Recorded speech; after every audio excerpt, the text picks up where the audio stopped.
Prasthaya Bhutare Srimate Bhaktivedanta Swami Niti Namane Namaste Saraswati Deve Gauravani Pacharine Nirvisesa Sunyavare Paschatya Desatarine. It's good. Mukam karoti vachalam pangulangayate giring yakrapa tamaham bande shiguru dinatarinam. Sri Krishna Chaitanya Prabhu Nityananda Shri Advaita Gadadhar Srivasari Gaur Bhakta Vrinda. Hare Krishna Krishna Krishna Hare Hare Hare Ram, Ram Ram, Hare Hare. Gauranga Nityananda. So, the topic of today's class, which I could actually speak about the whole 4 days, but we have different topics for each day, is guilt. And when I first thought of speaking about this, I thought of speaking about this because of my own,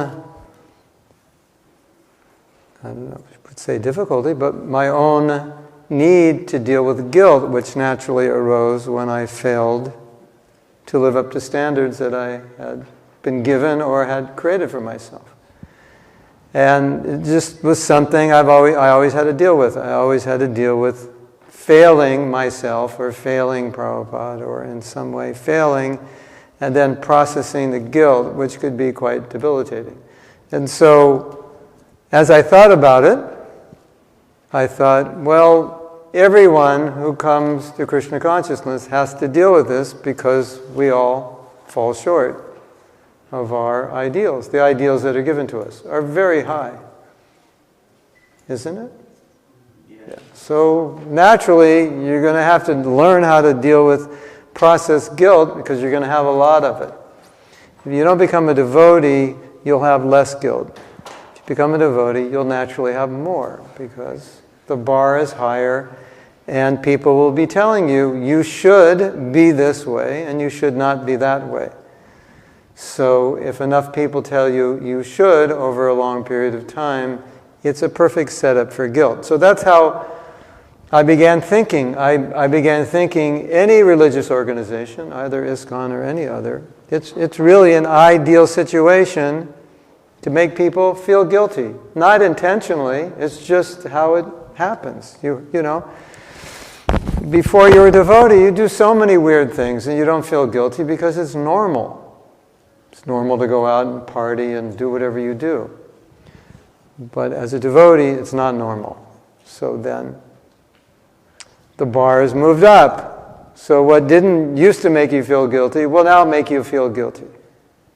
And so you have to deal with it. So is guilt bad?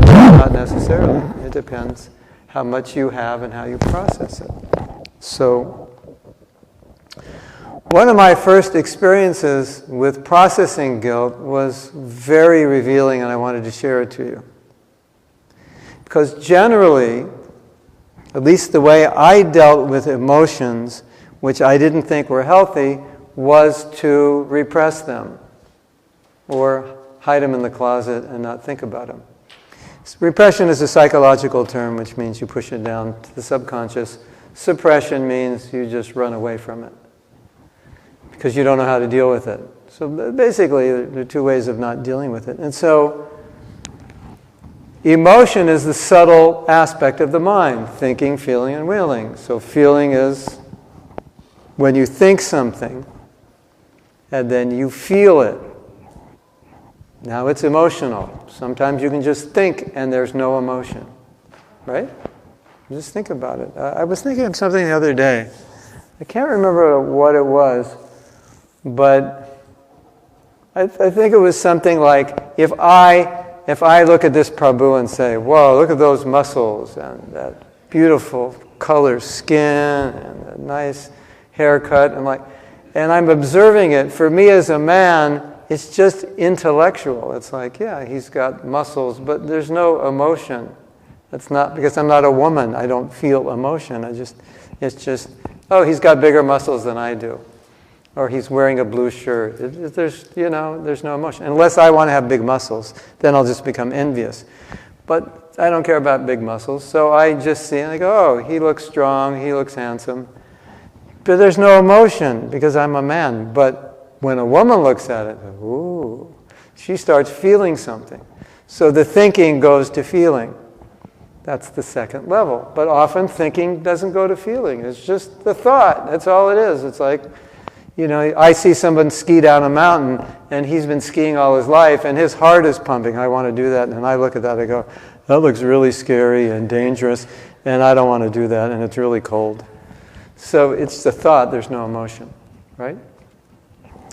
So when there's emotions like envy or jealousy or lust or greed, I always took it as a devotee that because emotion is a subtle aspect of the mind, just as when we have a bad thought, we try to avoid thinking about it, dwelling on it, get rid of it. I thought, when I have a bad emotion, I'll just get rid of it, bury it.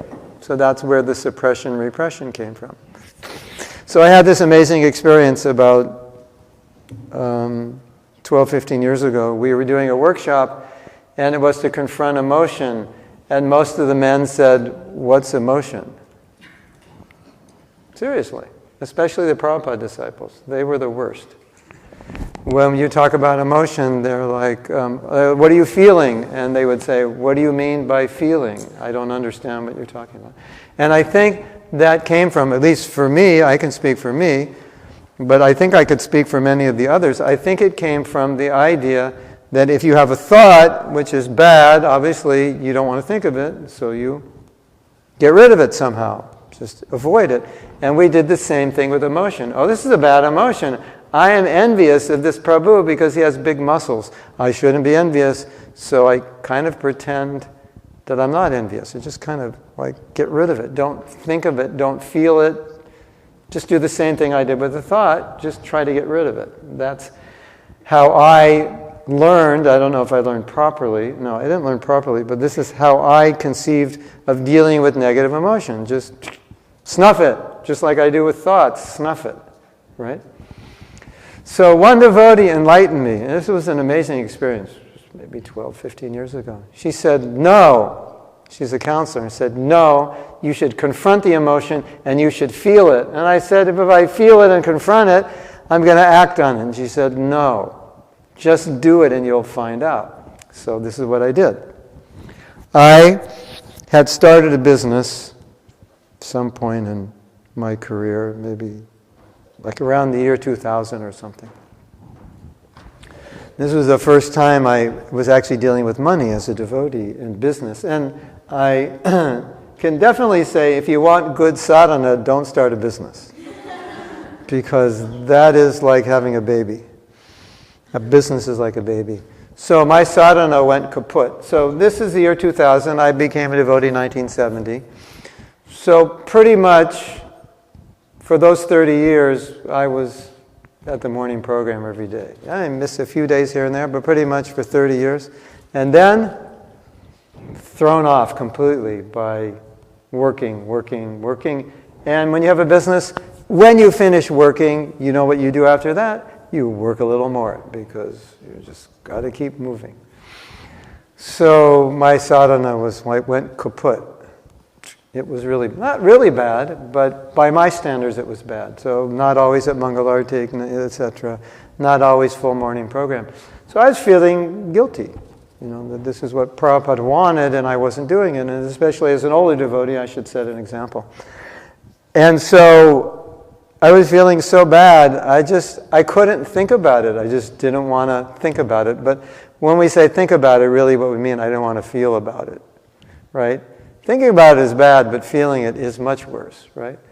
So she said, confront it, feel it. And it didn't make any sense to me. I said, why would I want to feel? I'm feeling like I failed Prabhupada, but I don't know how to get out of it because I'm so busy and I'm such a bad business person. It'll take me my whole life, to make enough money to support myself. And she said, no, just feel it.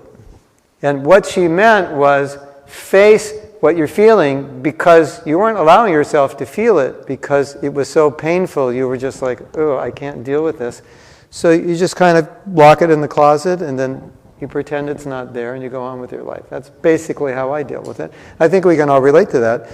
If you ever fail, especially if you fail your spiritual master, you promise him to do something, you don't do it well or as well, it's hard to face it. I don't know if any of you have had that experience, but sometimes when I was a younger devotee and I failed and I'd walk into the temple and I'd see Prabhupada's murti and I couldn't look at it. I was like, I can't look at Prabhupada because I failed. It was really difficult. And if I tell you my fail, it was like, well, I only distributed 10 books instead of 50. It wasn't like a big failure, but for me, it was like a failure. And I felt really difficult to look at Prabhupada. But this was a little bigger because I wasn't following the program so strictly like I used to. And so this devotee said, just face it, feel it. And I said, really? She said, yeah, just feel it. And I said, this doesn't make any sense. She said, just do it, right? So I said, okay, I'll do it. So the next morning I got up. This was actually at a time when Gora was in Alachua. And he was staying with me, and we were chanting our rounds, and we were up till like midnight that night before. And so we were up like 5:30, we're chanting. And she said, feel it. And I said, okay, I'm going to feel that I failed Prabhupada because my sadhana became slack. And you could imagine what the feeling was like, right? Not a happy feeling. So I was feeling quite, what should I say? What was I feeling? A failure. I failed. That was basically the feeling, that I failed. And it's a bad feeling, right? You like to feel like you failed? Anybody like to feel like they failed? No, it's a really bad feeling. So I allowed myself to finally feel. I pulled it out of the closet and I put it in front of me and said, okay, this is what I'm actually feeling. And I just was chanting Hare Krishna, and I was feeling like just miserable, allowing myself to experience the emotion that I had repressed. I was feeling miserable, really miserable. And then I got a realization, and then I understood why she said you should face it. And I realized this feeling is a lot more painful than just getting up and going to Mangalarti. However painful that is. This feeling of failure is more painful.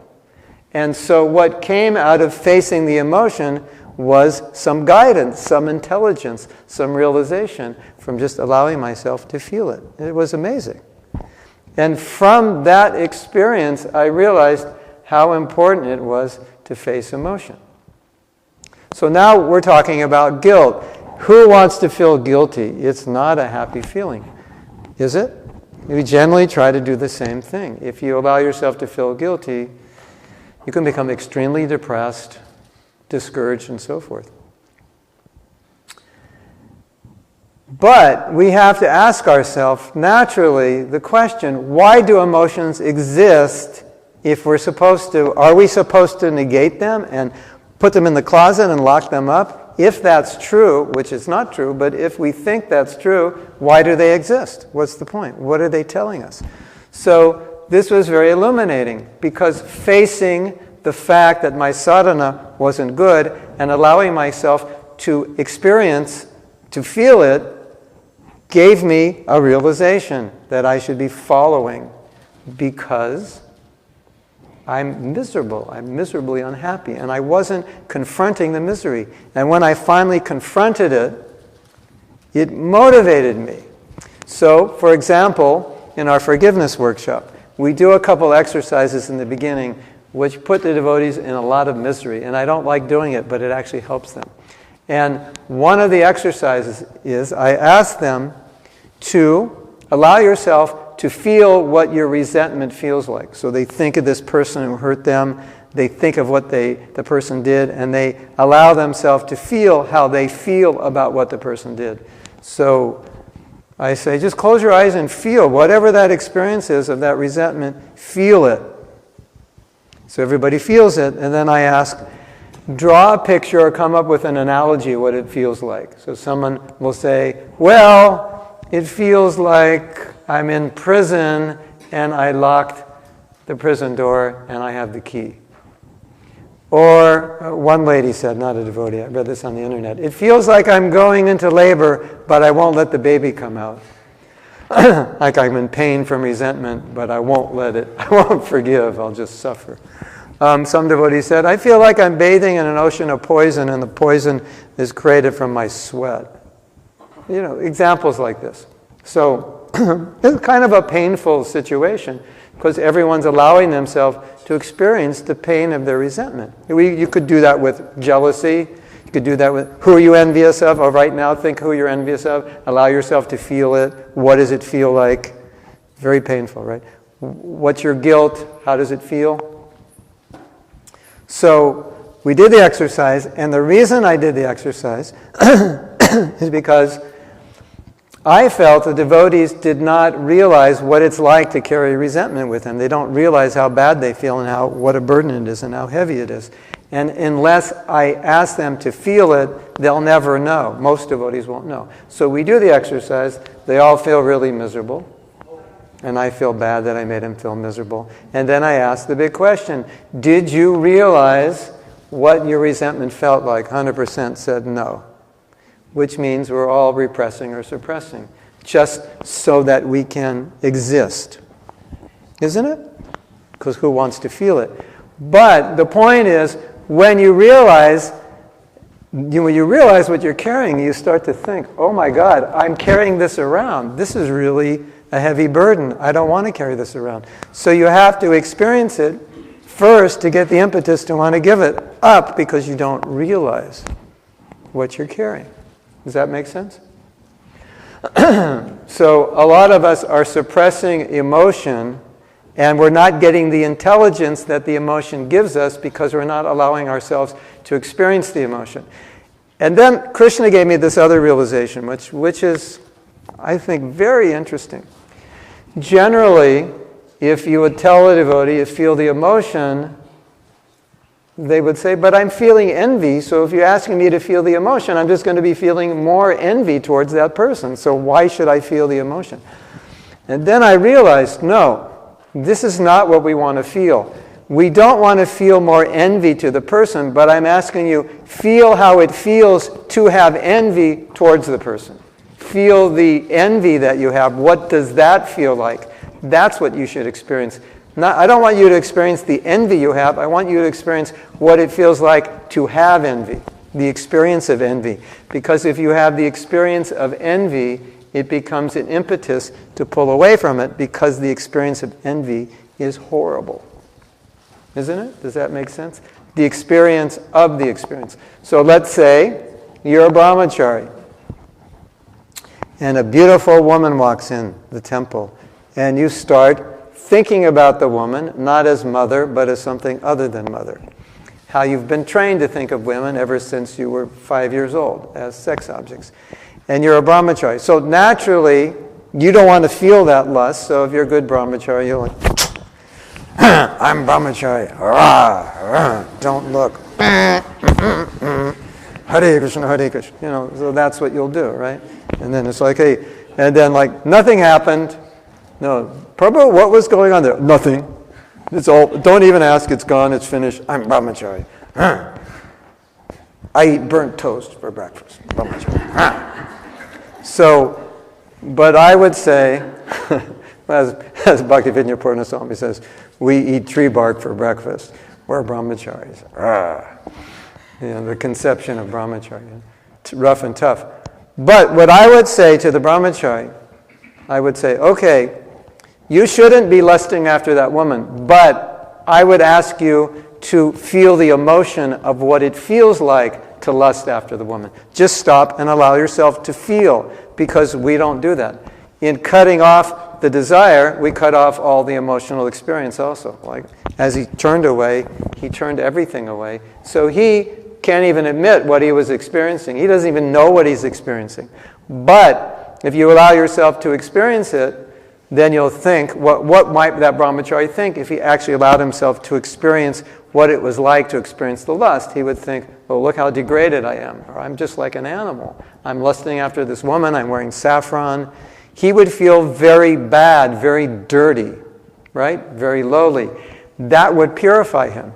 That would be a motivation to be pure if he allowed himself to experience what he's experiencing. Does that make sense? Yes? No? Sort of?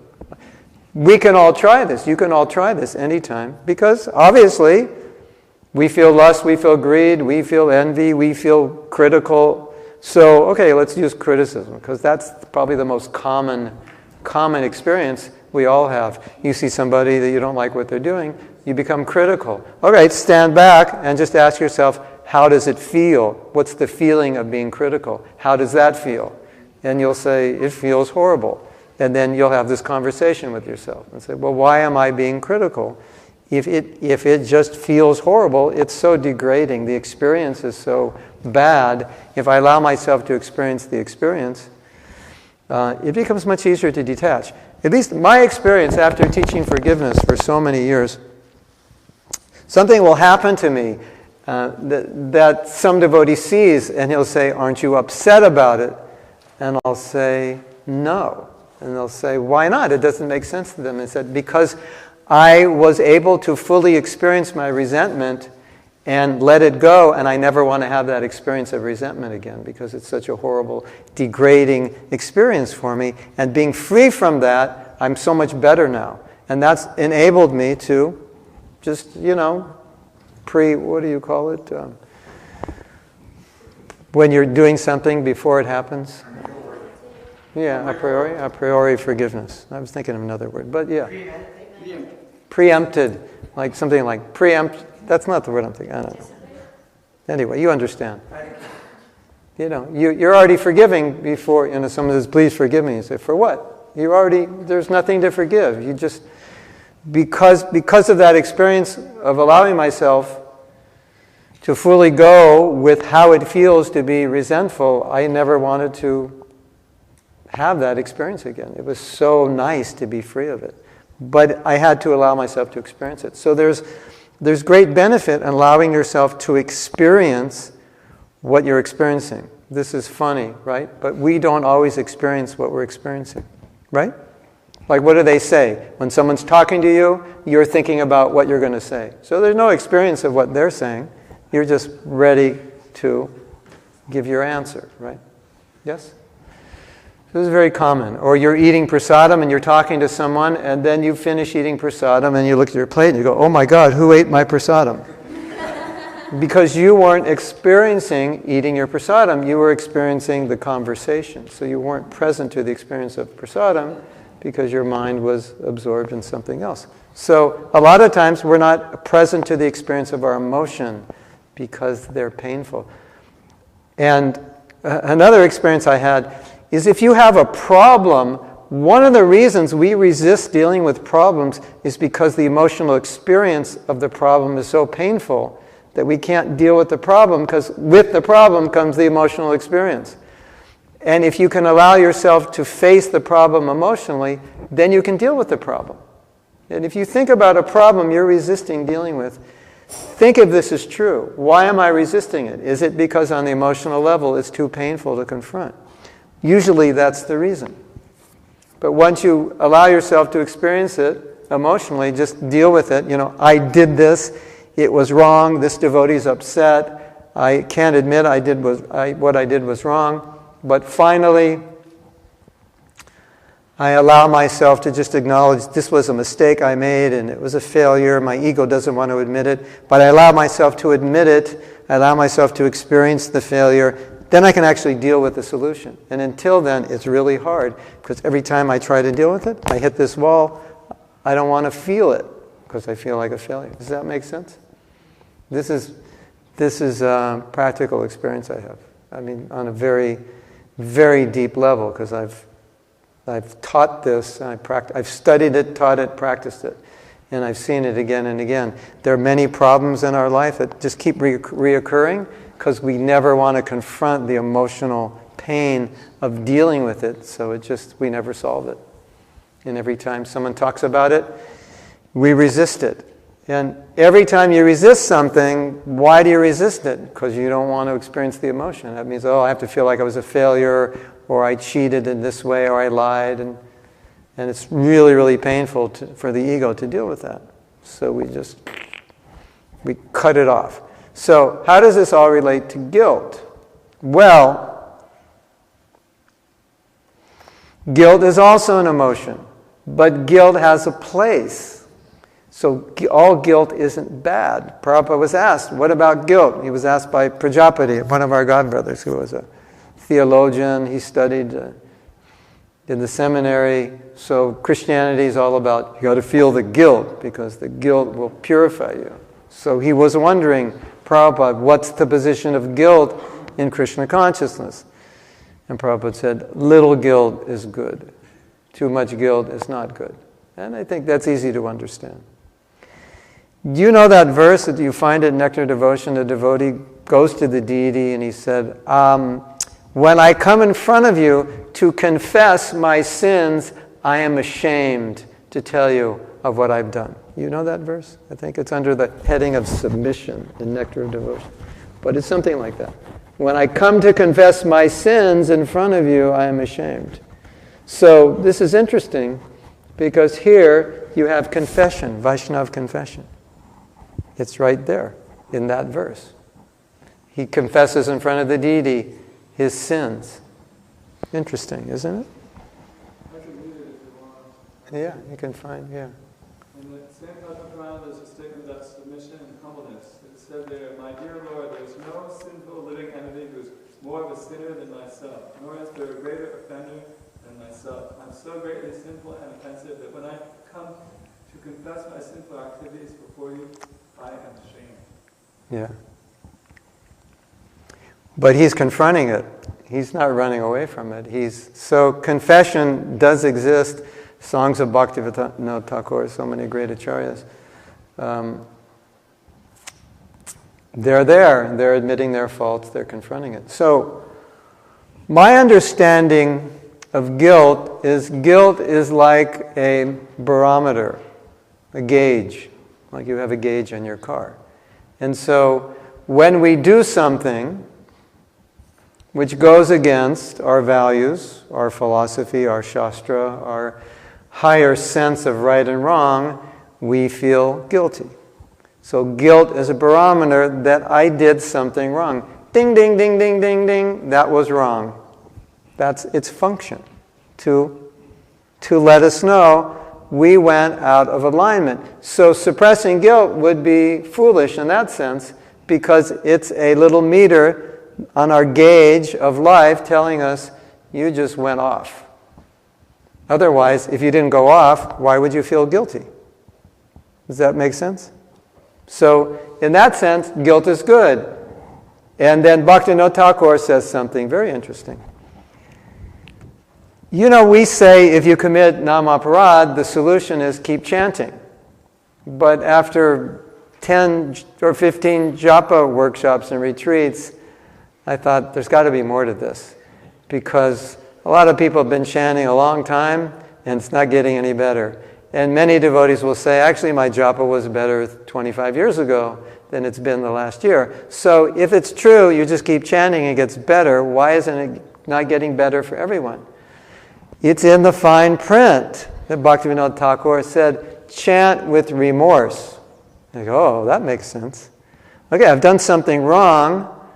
I chant with remorse. I'm remorseful. I chant, Krishna, please forgive me for committing all these offenses to your holy name. Hare Krishna, Hare Krishna. Please forgive me. Remorse, I'll never do it again. Please help me avoid committing offenses. That makes sense, right? So that's how guilt works. It works as a form of remorse, self-correction. Now, we have a problem. We are religious people. We are susceptible to guilt. And some of us, by nature, have a guilty conscience. So what happens? This is very interesting. The same counselor told me, she counsels devotees, and I said, well, what's the big thing with devotees? She said, the big thing is the guilt from not following the 4 principles, all 4, and not chanting 16 rounds. And so she says, this is what it looks like. They come to me, and they're not chanting any rounds, and they're following 3 principles or 2 principles. And they feel very guilty about not following. And she said, and the more guilty they feel, the less they follow. The guilt does not help them follow, it actually gets in the way. They feel guilty, they're not following, they feel guilty about not following, and that guilt, because it's so strong, it's so intense, it's so deep, it's not processed in a sattvic way, it causes them, it handicaps them so they can't follow. So the guilt, you would think, well, the guilt should help them, but the guilt harms them because it's not processed properly, it's too much of it. So they get in this vicious cycle. I'm not chanting, feel guilty. Guilt makes it impossible to chant. Not chanting, feel more guilty. More impossible to chant. Not chanting, more. It goes around in a vicious cycle. Isn't that interesting? So now I have to tell you what she says, and no bona fide guru in ISKCON would ever say this. No bona fide senior preacher or junior preacher or middle-aged preacher would say this. And this is what she said that solved their problems. She said, you don't have to chant. You don't have to follow the principle. It's your decision. And guess what happened? Dun, da, da, they started following. They started chanting. Isn't that interesting? Because that one statement helped them overcome the guilt. Because they were telling her, I feel pressure to follow. I feel this intense social pressure, and that's why I stopped chanting. And then the guilt came. And she said, no, it's your choice. You have to do it because you want to. And somehow or other, by talking to them, she was able to connect with them, with their desire, and then they started chanting. Interesting. Somehow or other, telling them that you don't have to chant got rid of the guilt of feeling that I have to. And it was now my decision, and they connected with that original desire to want to chant, and then they started chanting. Interesting, isn't it? You don't have to chant. Oh, that was the best thing you ever told me. That's when I started chanting. Strange. So Lakshmi Muni's thinking, yeah, but does that happen to everybody? I can't say, but it happens to some people. Hare Krishna. So I want to read something Rabindranath Prabhu said, because I think it... Rabindranath is like, he just knows how to say things. We try to say it, but he says it the way we would like to say it. But it's the way we think, but it doesn't come out in those same words. So I would like to read what he said about guilt. If I'm fallen, then I'm a divided person. I've got an internalized set of ideals. The voice of the spiritual master, the voice of the community, the voice of Krishna saying to me, this is the way you ought to be. And by my own perception, I'm not that way. So one develops an acute sense of being ill at ease, and there are a few really unhealthy reactions. So now he describes, okay, what I was describing, this is just natural. You become a devotee. You think everyone's a pure devotee. You go home and realize, start dealing with your stuff, and you're thinking, I'm the only one who has this stuff. Everybody thinks like this. I mean, I love to do workshops where everyone reveals their stuff just for the sole purpose of helping you realize everybody has the same problems you do. It's a great relief, actually, to know that everyone's as messed up as you are. Seriously. And this is the words of one Guru Kuli in one workshop. He said, I'm so happy to know you're actually more messed up than I am. It really helped him, actually. It did. Because he was pretty messed up. And anyone more messed up than him, he didn't think they existed. And so it was like he was celebrating. There are people more messed up than me. Wow. Life isn't as bad as I thought. So what Rabindranath Prabhu is saying here is natural. Here's the society, here's the culture, here's the standard, here's what you think everyone's doing, and then there's you. And you look at yourself and you go, I don't cut it. I'm not on that level. And you feel ill at ease in your own skin. I'm trying to be a devotee, but I see so many non-devotional inclinations within my mind and heart.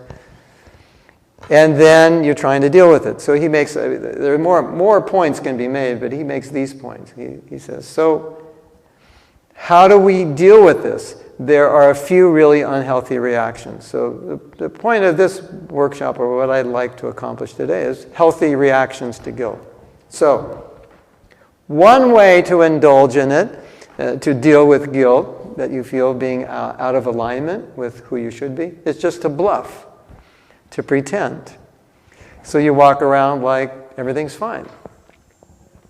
You walk around like everything's fine. I walk around like everything's fine. And inside, it's not fine at all, but this is how I deal with my guilt. It's like, no, I'm fine. How are you doing, Prabhu? I'm doing great. I'm a counselor. I can tell you, nobody's doing great. We're doing great sometimes, but there's always some aspect of us. Let me rephrase that. Nobody's doing 100% great. There's always something that's not great. All of us. Sometimes I counsel. I actually went to a company. I was a devotee-owned company, and as part of the program, we're going to counsel everybody. And so they'd come in and see me, and they didn't even know why they were seeing me. And they said, so what are we doing? And I said, well, do you have any problems or any issues you're dealing with? They had no idea whether everybody's got a whole list of problems. And it turned out to be, I have some ability to go deeper. It turned out that practically with everybody, we were dealing with like deep core issues that they never dealt with. So we all have this. We're conditioned souls, that's what it means. So one is to indulge in bluffing, hypocrisy, which we've seen a lot in our time. Another is simply to propagate a different standard. Well, Prabhu, nobody can follow this standard. They're just pretending. I know at home what they really do. So Rabindranath Sarup Prabhu, it's interesting the way he says this. He said, one way you deal with the problem is you just no longer make it a problem. It's not a problem anymore because we just lower the standard and let's solve that problem. And then you come up with a whole new philosophy to rationalize why the standard should be here. So then you create a whole new, shastra and a whole new organization around a new standard that you have a philosophy for. So people start to change the philosophy around to accommodate their actual practices. So now it's okay to do this. Or they join some other group in which people will validate their behavior. Quote, better be a good Christian than a bad Hare Krishna. And you can see that there are other unhealthy reactions. I think one of the big reactions is that we just deny it. So, would you like to do an exercise that make you feel really bad? Yes. Before you feel... You have to feel bad. Sometimes you have to feel bad before you feel good. Okay. So now, I would like you to open up the closet or that deep cave in your heart that you push something down that you feel really guilty about. And I would like you to pick it out and think about it. It doesn't have to be something you've done as a devotee. It could have been something you did, before you were a devotee, or, not in devotional service, in your work, or, that lie you told somebody because you made more money, or whatever it is, It could be something you used to do on Sankirtan that you regret having done. It could be something you said in a class that you realized later was wrong. It doesn't have to be some big thing. But just as a form of exercise, think of something that you actually feel guilty about that you need to confront or you haven't confronted. And step 2 is allow yourself to experience the guilt. Just feel it. And as you're feeling it, then allow yourself, like I did when I felt that guilt of having bad sadhana, see what comes from that. See if any guidance, intelligence, revelation, insight, see if anything comes from it. Yeah, you may feel bad doing this, but there is intelligence within emotion. And if we confront the emotion, we get the intelligence. So this will be an experience. And if this works for you, this will be something you can bring with you when you're in a situation where there's a negative emotional experience. You can allow yourself to go with it and see where that guidance comes from. Can we do it? You don't look too happy. Can we try it? Think of something, anything in your life, that you actually still today feel guilty about having done. I mean, it could be when you were 16, with your girlfriend, you did something. You still, to this day, you're an old man, you're thinking, I should have never done that. That was the wrong thing. You still feel guilty. After, 50 years, you're still... It could be anything. Just allow yourself to feel it and see what kind of guidance, intelligence that emotional experience has for you. And just be aware of how you feel. Just be present to that feeling. Okay? So you can close your eyes or however you would like to do it.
And allow yourself to take guidance from this experience by facing your guilt. See how it's directing you, how you respond to that, what it's telling you to do, or how it's telling you to process it.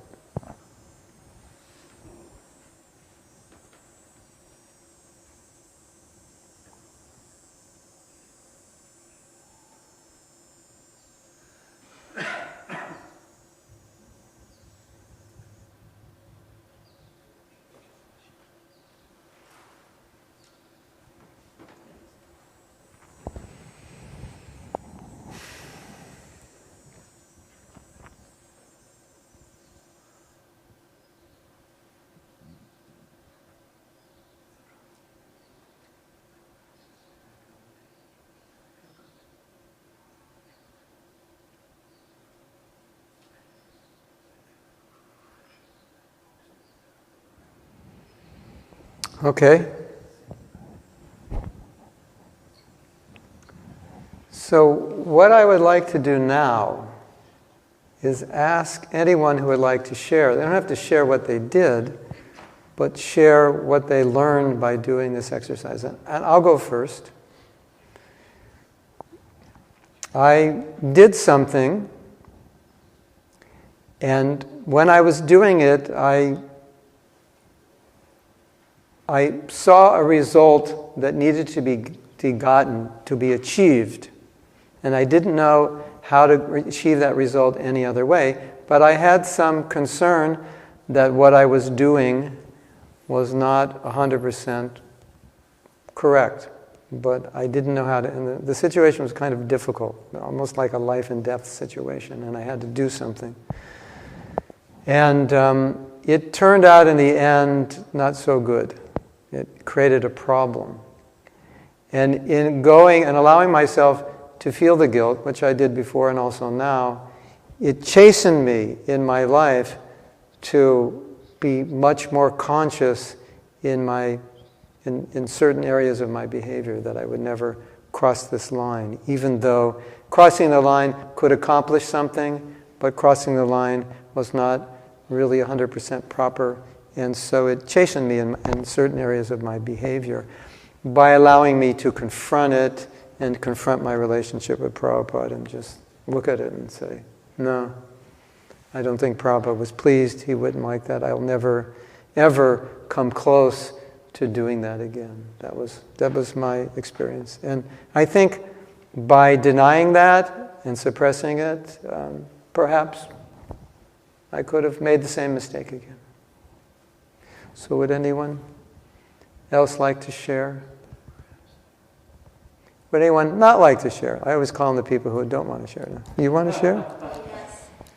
For example, before Krishna consciousness, I thought that I'm enough good person.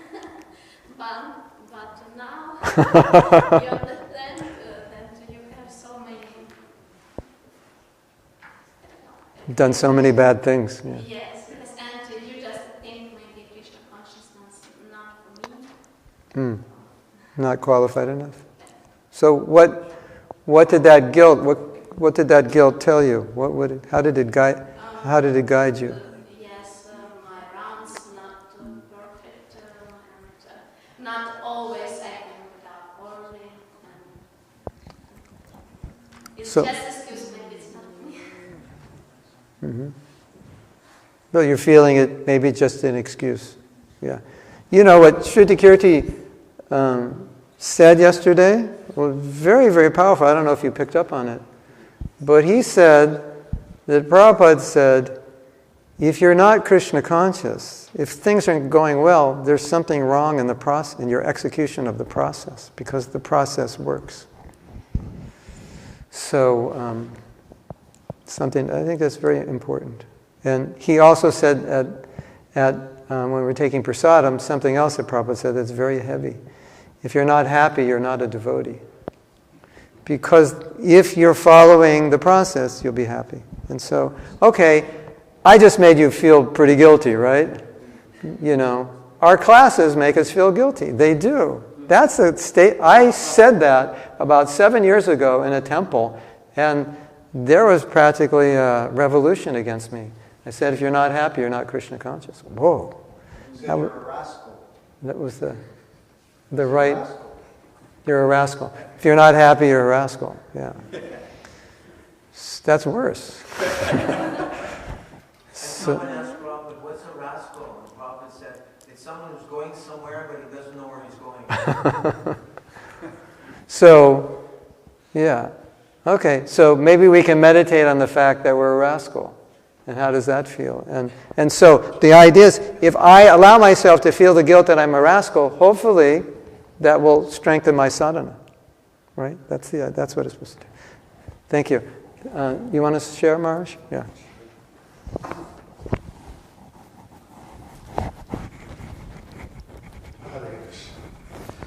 So after I became a devotee and went through the training, within the year of my joining, I went to see my parents.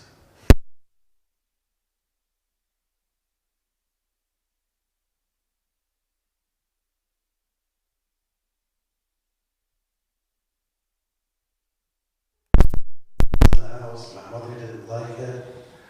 I was crass, I was cold.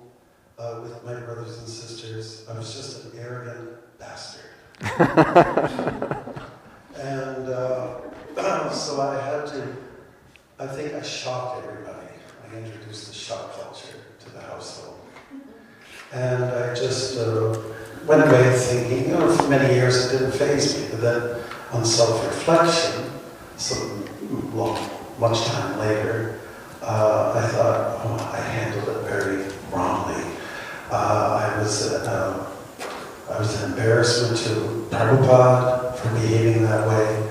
I was not encouraging, I was discouraging, and I was just not humble. I didn't come across as a gentleman at all. So I felt very bad about that. And I tried to process that. And I thought, I can never do that again. I can never come across as a fanatic. And I like to insert in my classes 2 devotees. Please don't be a fanatic. Be a fun addict. But don't be a fanatic. Don't ever do that. Don't discourage people. Unless it's with a peacock fan. What's that? Unless it's with a peacock fan. Fanatic, fan addict. Sorry, that was my Yes. experience. I had the same experience with my family. Yeah. It's just immature. Yeah. Someone else like to share? I will try, Prabhu. Yeah, we have a microphone. Since I'm an old man, there's so many thoughts came to my mind that so many mistakes I did. I didn't know which one to choose. And then I picked the worst one. And then I figured, well, I had my reaction for most of these things. So it came about the question, will the reaction nullify the guilt? I'm asking. Well, the reaction, what, you mean the reaction you experience right now? No, the reaction I experienced. Oh, will it not? All right, okay. Bad. Yeah, not necessarily. The thing we have to, there's an example Bhaktivedanta Swami gave that I always give because it's such a good example. So a man is walking down the street, he's got a beautiful suit on, it's a rainy day, he slips and he falls in the gutter. And he's laying in the gutter and he's saying, I'm so stupid. I wasn't watching where I was going. I mean, and look at my suit. This is an expensive suit. It's totally ruined. And now I'm going to be late for work. And he's going on like this, and he's laying in the gutter. And everybody's looking at him thinking, aren't you going to get up? He's going, I can't believe I'm such a klutz. How could I have done this? I must not have a brain. And he's going on and on and on and on. And what was the example? He said, that would be guilt in the mode of ignorance, or lamentation in the mode of ignorance, where it's disempowering because you're not just getting up and going, oh, I guess I better go home and change clothes, take a bath, and go to work, and call work and tell them I'll be late.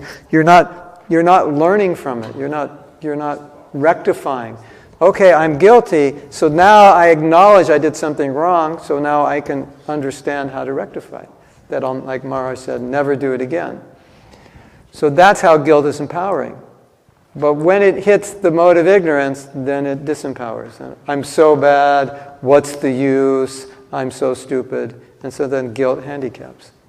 So, Prabhupada said, little guilt, good. Just enough guilt to rectify yourself. Too much guilt, I'm so stupid, what's the use? Why even try?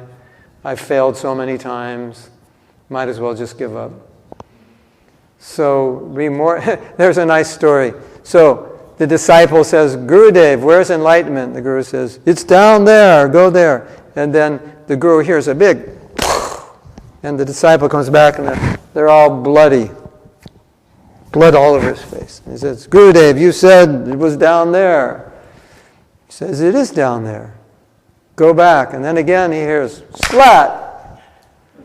And now the disciple's agitated. He said, you said enlightenment was down there. Tell me where it is. I have to know where it is. He goes, it's down there. It's just one step past splat. So, you fall, you crash, and you come back complaining instead of fall, crash, and go one step forward. So that's, the mode of ignorance, right? Giving up. So we feel guilty, and then we learn how to move forward from that. And that way guilt is healthy. Yes? I'm going to give her the mic. Did it answer your question? Or it's not a question of suffering and getting the karma. It's a question of you making the resolve to learn from the mistake. So the reaction does not... You may not learn from it, not necessarily. I mean, it could be. But for us as devotees, we're not so concerned with reactions. We're concerned with changing consciousness, not purifying karma by suffering.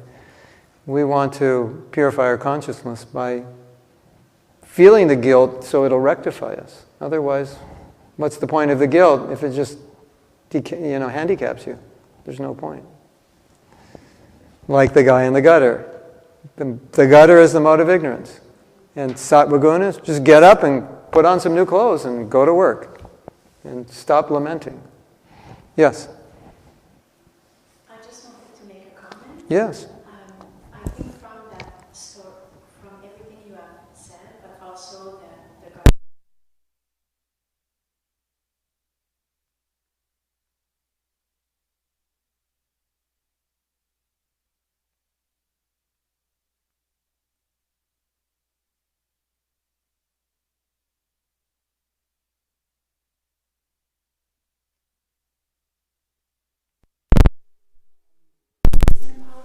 Yeah. not empowered, Yeah. you will feel empowered.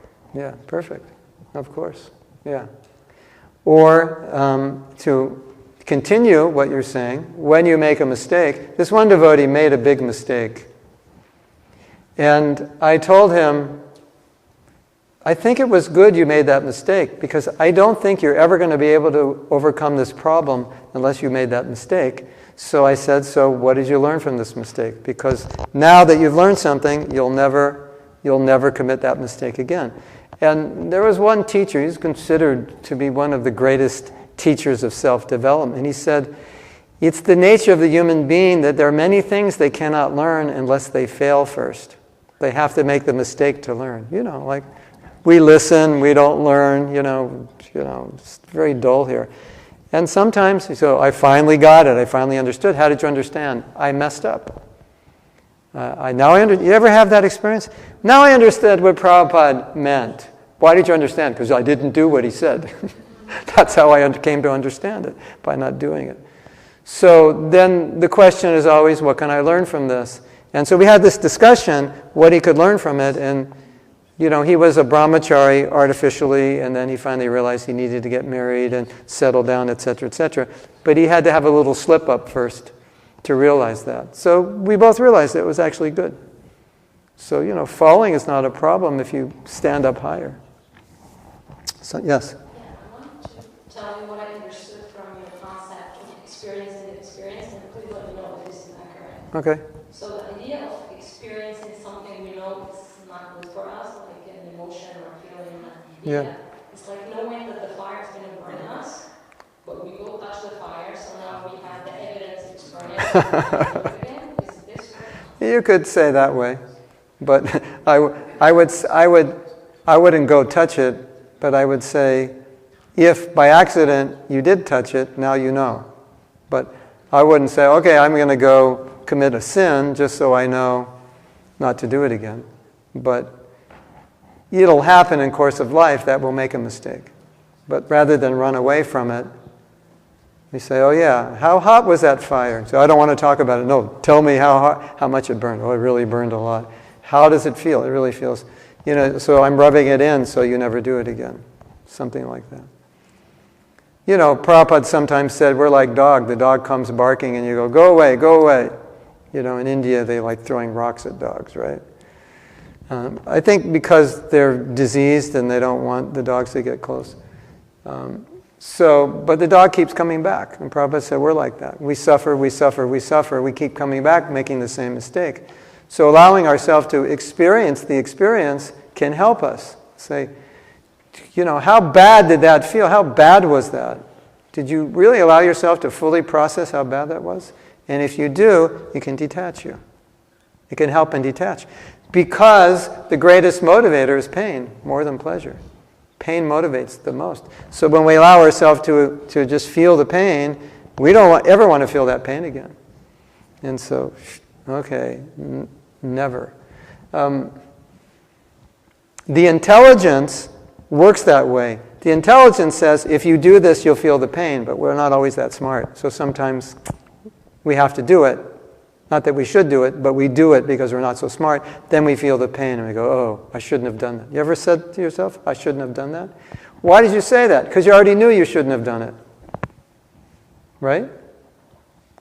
So sometimes that's the only way we learn. Isn't it funny? I saw this one talk by this professor. She said, we lie to ourselves. How many times have you told yourself, I'm going to do this or not do this, and you didn't do it, and you did not do it? It's midnight. I'm only going to have 3 potato chips. In your whole life, you never ate 3 potato chips. And you tell yourself, I only have 3, you eat 2 bags. He said, we lie to ourselves. And if that's true, which it is, isn't it? Well, you're a devotee, you don't lie to yourself. Or you're transcendental. But the point is, if we do that, then we want to stand back and say, I'm lying to myself. Because doing that will purify us. But it's hard to admit because it feels bad. Because I think I'm a great person, and great people don't lie to themselves. Isn't it? You want to hear this amazing story? We have to end 1 minute ago. But is it okay? Can I go? So this girl, she was totally into ecology. She'd go shopping. She'd bring plastic bags and everything. Not plastic bags. She'd bring paper bags, and she'd never have plastic. And anyone who was drinking plastic, like drinking water out of a plastic bottle, eating off a plastic plate, she would say, she'd think, you're such a loser. How can you do that? And then one day she opened her refrigerator and she saw inside her refrigerator plastic. How did that get there? Now what's interesting about it is she put it there and she's looking at it every day, and she forgot that she put it there, and she didn't even see it when she'd opened the refrigerator because she thought she was ecologically pure. I am 100% ecological, I don't know what the word is, what, green? I'm 100% green. She thought she was the poster child for green, so much so that when she opened the refrigerator, she didn't see plastic. Now, let's take that. I'm a devotee, I'm good, everything I do is good. You do something bad, you don't see it bad because you can only do good because you're a devotee. Have we seen that before? Oh, yeah. So this is not only religious fanaticism, but this is a psychological reality that if you think you're good at something, if you do it wrong, you don't notice it because you only see it from your internal perspective. Another example, you're not recycling, but you're into recycling. So I look at you and I go, oh, you're not into recycling. You, yes, I am. And I say, but you don't recycle. No, but I'm into it. I just don't have time. So what they say is, you see everything according to your motive. And nobody else sees it according to your motive. We just see what you're doing. But you see according to your motive. So you no, I'm into recycling. I just don't recycle. Well, that's not the issue. The issue is I'm into it. So it's a danger that we have if we think, I'm good, I'm proper, I'm pure, whatever, we won't notice when we're not pure. So if you can back off a little bit and admit it and feel it, then you can rectify it. That's the whole point. So that's how guilt works. But if you cut yourself off from the guilt, then you don't know you're out of alignment. So we have to be able to embrace it. And any emotion, embrace it in a way that can rectify it. Okay. Thank you very much. Srila Prabhupada ki jai, Go Premanandi, Hari Hari.